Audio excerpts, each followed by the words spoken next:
I think the key, most important thing you need to remember is making it fun and tangible.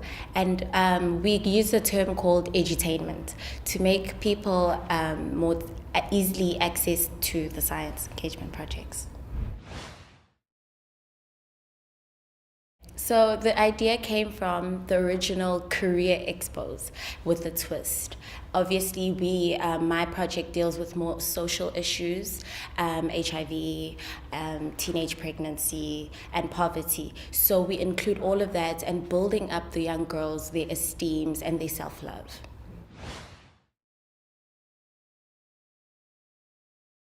What surprised me the most was the response from the learners and the communities that we work in.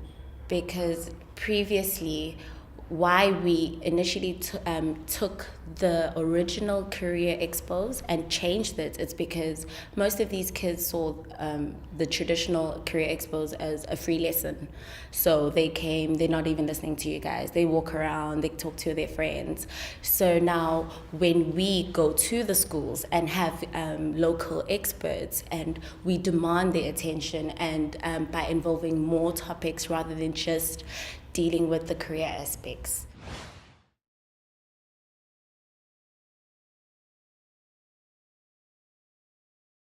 What turned out to not be expected was how hard it is to actually find the local experts. It is very hard because the areas and the communities that we deal with are very secluded, and when we do find people, it's usually people from the towns, and to try. Negotiate with them to come and stay with us to see these the young kids. It's very hard, and we really need to be persuasive. And what turned out is how the learners' response towards our program, that was very unexpected, and they love it, and it really is an emotional experience, in fact.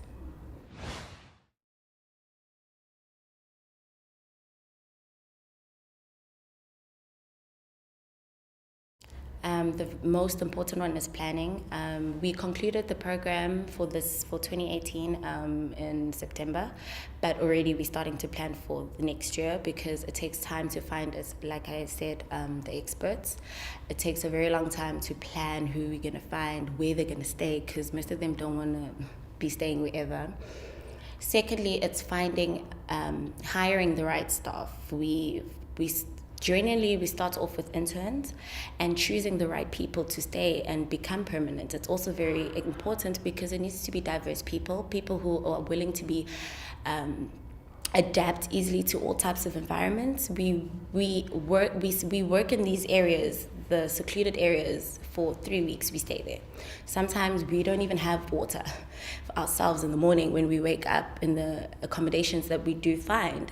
So we definitely need people who are willing to work under those. And it's all fun and easy to talk about it and say, yes, we work with the young girls, but to really be there, you get lost. The GPS does not work out there. So it's all of those circumstances that you need to really work on your feet, and we need people who are willing to be able to succumb to those circumstances. Yeah.